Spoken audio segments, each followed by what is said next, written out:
Assalamualaikum Ustaz. Waalaikumsalam warahmatullahi wabarakatuh. Berbicara tentang fasik. Saya nggak pernah bicara fasik tadi, saya bicara tahajud. Pertanyaan yang lain. Munafik, bagaimana jika kami yang baru mau berhijrah, namun nafsu kami masih sangat tinggi dikarenakan kami masih mudah, karena itu kami masih sering sekali berbuat baik, terus maksiat.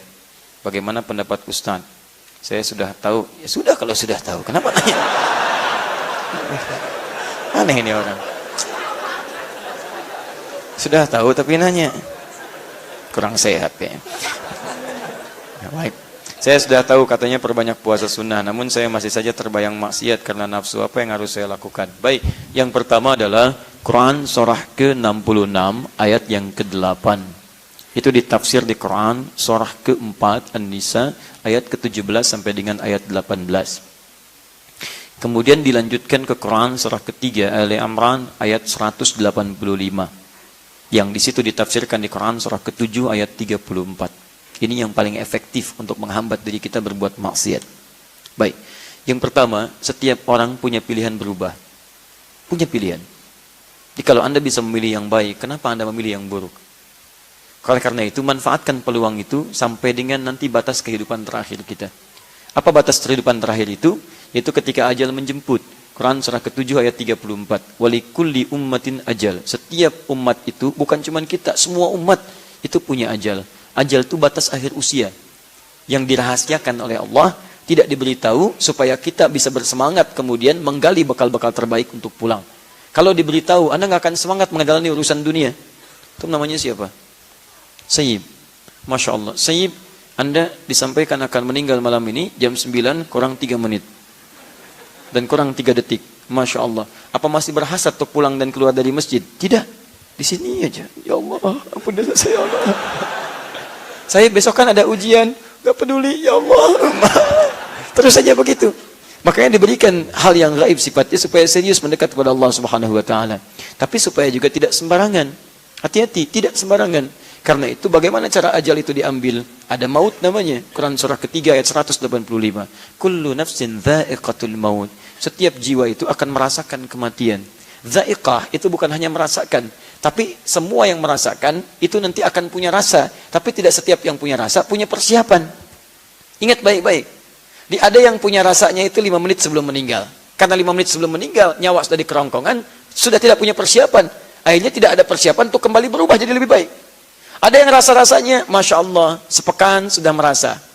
Ada yang besoknya meninggal, sehari sebelumnya sudah merasa. Bahkan mengumpulkan saudara, nyampaikan ini dan itu dan seterusnya. Dan banyak sekali teman-temannya seperti itu. Ulama-ulama saleh. Bahkan ada yang menyiapkan kain kafannya, ada yang menyiapkan lian lahatnya. Ada punya rasa dia. Dan diberi persiapan oleh Allah untuk bisa membiasakan itu. Saya pernah dengar kisah, dan ini kisah nyata. Disampaikan langsung oleh bagian dari keluarganya. Dan saya menjadi saksi ketika ditelepon wafatnya. Itu teman-teman sekalian, ada seorang ibu, itu ahli ta'lim. Dan saya wasiatkan berikan nasihat yang kuat kepada para akhwat ibu di belakang supaya memegang teguh juga nilai-nilai kebaikan ini. Itu cinta sekali dengan ta'lim. Ikut sana, ikut sini. Dan suaminya saleh, anaknya juga baik-baik. Sampai keadaan beliau terkena penyakit yang luar biasa, diabetes dan seterusnya, sampai kakinya sudah nggak bisa bergerak lagi. Keadaan sudah lumpuh. Tapi tahukah Anda apa yang terjadi? Setiap mendengar ada ta'lim, terdengar ke telinga beliau, maka beliau meminta suaminya untuk menggendongnya menghadiri ta'lim. Gendong. Dan suaminya juga luar biasa, gendong.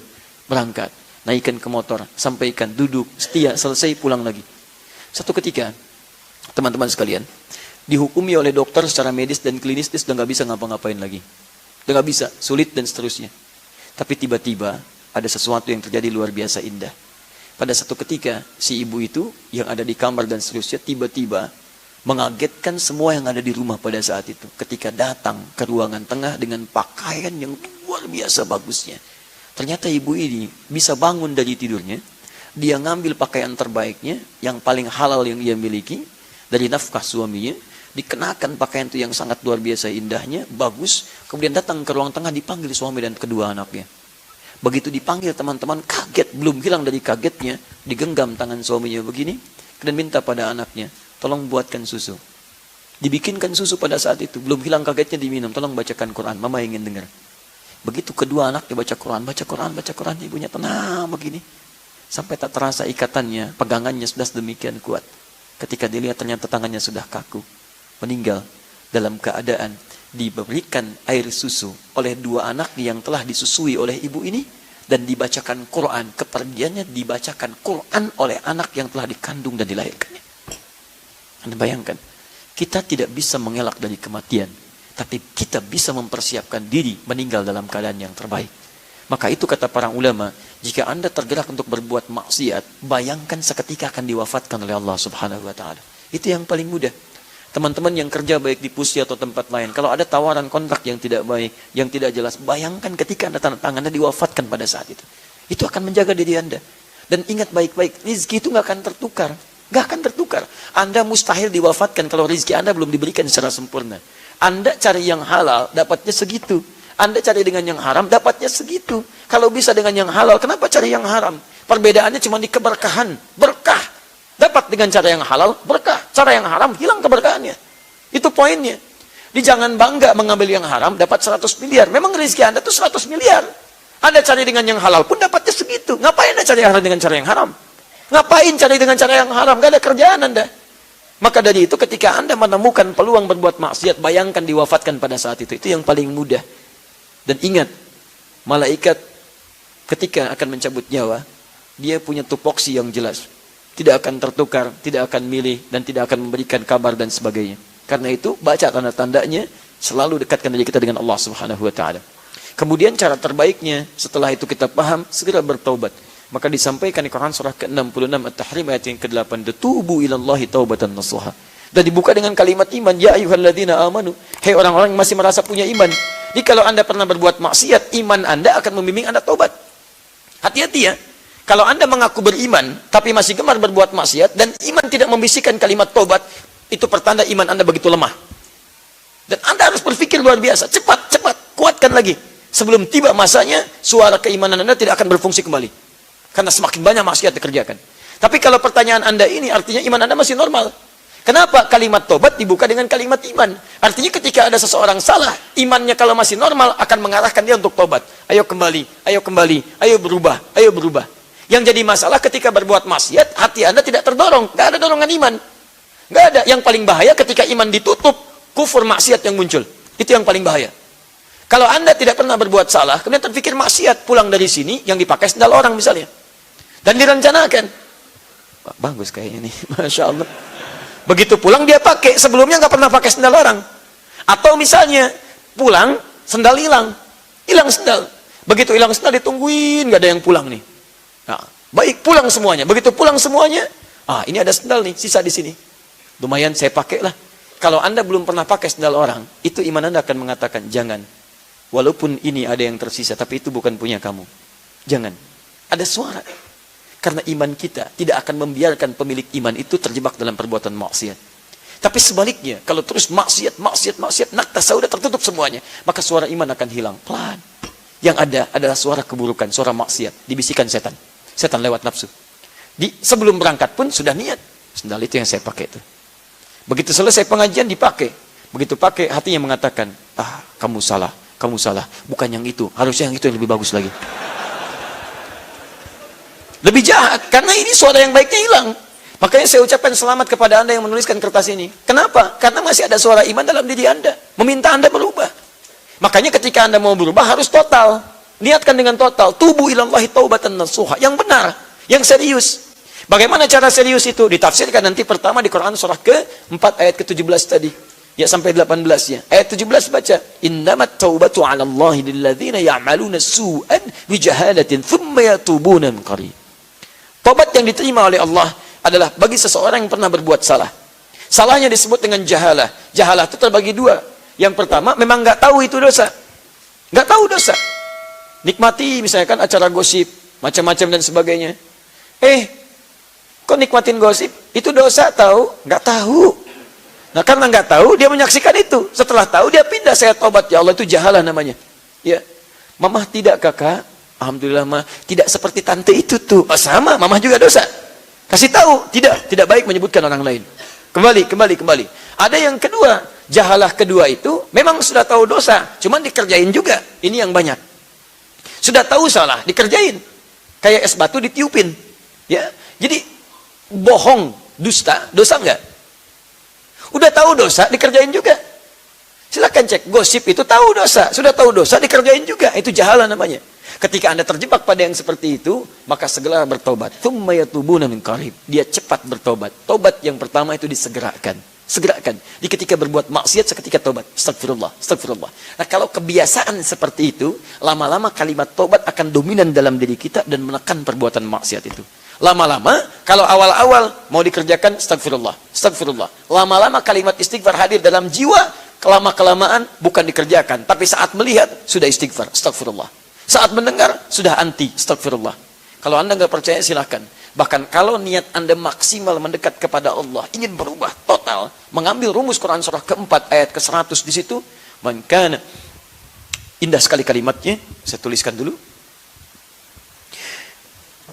Wa may yakhruj min baitihi, pertengahan ayat, muhajiran ilallahi wa rasuli, thumma yudrikul maut, faqad waqa'a ajruhu 'ala Allah. Perhatikan kalimatnya. Atau saya baca dari awal. Wa may yuhajir fi sabilillah yajid fil ardi maragaman katsiran was'a. Siapa yang mau berubah karena Allah, total dia berubah. Dia niatkan karena Allah. Kata Allah, kalau masih ada waktu hidupnya, saya jamin. Pertama, saya berikan ketenangan dalam jiwanya. Anda nggak percaya, silakan. Anda nggak pernah ke masjid, kumpul-kumpul dengan orang. Tiba-tiba Anda ke masjid. Begitu Anda ke masjid, akan terjadi ketenangan dalam jiwa. Perbedaan. Akan ada kenamaian, nikmat. Dulu kumpul-kumpul nggak jelas, sekarang ikut taklim. Awal-awal nggak enak. Tapi lama-kelamaan ada sesuatu yang berbeda dalam jiwa kita. Setelah itu, muraghaman katsiran. Allah ganti segala hal yang dianggap rugi. Ini artinya ketika Anda berhijrah, boleh jadi ada bagian dari dunia yang terasa ditinggalkan. Tadinya sekian, tiba-tiba dapatnya hilang. Tadinya riba ditinggalkan, tiba-tiba begini. Tapi nanti Allah akan berikan berkah yang lebih daripada sebelumnya. Tapi kalau Anda tiba-tiba hijrah total dan wafat pada saat itu, wa may yakhruj min baitihi muhajiran ilallahi wa rasuli thumma yudrikul maut, kemudian wafat pada saat itu, baru niat wafat, faqad waqa'a ajruhu 'ala Allah. Taubatnya diterima, wafatnya dalam keadaan mendapatkan pahala dan dijamin surga pada saat itu. Dan itu ayat diantaranya mengisahkan tentang orang-orang yang dulunya pernah berbuat maksiat, bahkan pernah bunuh 100 orang diantaranya. Begitu dia bunuh, dia tobat, datang ke majelis ilmu, di pertengahan meninggal. Begitu wafat di pertengahan, sekalimat tobatnya di tiap jalan diterima oleh Allah. Langkahnya menghadirkan pahala. Begitu dia bertobat, diterima tobat, gugur dosa. Langkahnya hadir pahala. Wafat dengan pahala, masuk surga. Masuk surga. Anda bayangkan, bunuh 100 orang, masuk surga. Anda tuh nggak pernah bunuh orang, masa nggak bisa masuk surga? Siapa yang pernah bunuh orang? Angkat tangan. Mana polisi? Ada polisi di sini. Ada peluang, teman-teman. Kenapa Anda nggak ambil peluangnya? Banyak orang berbuat salah pada saat itu dan dia bisa berubah. Kenapa kita nggak bisa berubah? Karena itu tadi, ayo cepat bertobat. Tidak ada orang manusia yang hidup di muka bumi tanpa salah, kecuali yang dijaga oleh Allah Subhanahu wa taala dari para nabi dan rasul. Kalau kita pasti salah. Karena kita berbuat disebut dengan manusia. Insan dari kata nisyan. Nisyan bersanding dengan khata di Quran. Rabbana la tu'akhidna in nasina aw akhtana. Kalau salah, ayo kembali. Allah turunkan sifat afu, memaafkan. Allah turunkan sifat ghafir, mengampuni. Ghafar, banyak ampunan. Ghafur, lebih banyak lagi. Dan Rahman, Rahim, dan saling memberikan rahmat dalam ampunannya. Karena itu semoga Allah menguatkan diri Anda. Kalau ingin bertobat, segera bertobat pada saat ini. Ya, kemudian dekati Allah dengan kebaikan, berjanjilah, dan bayangkan ketika Anda akan mengulang kembali hal yang sama, diwafatkan oleh Allah seketika. Semoga Allah memuliakan Anda, semoga Allah memuliakan orang tua Anda, dan semoga dengan taubatnya Anda memberikan kebaikan kepada kedua orang tua Anda, ibu yang telah melahirkan Anda, ibu yang mengandung Anda, ayah yang kemudian memikul beban kehidupan Anda. Masa iya kemudian ketika Anda dilahirkan Anda mengecewakan keduanya dan membuat malu keduanya di hadapan Allah Subhanahu wa taala?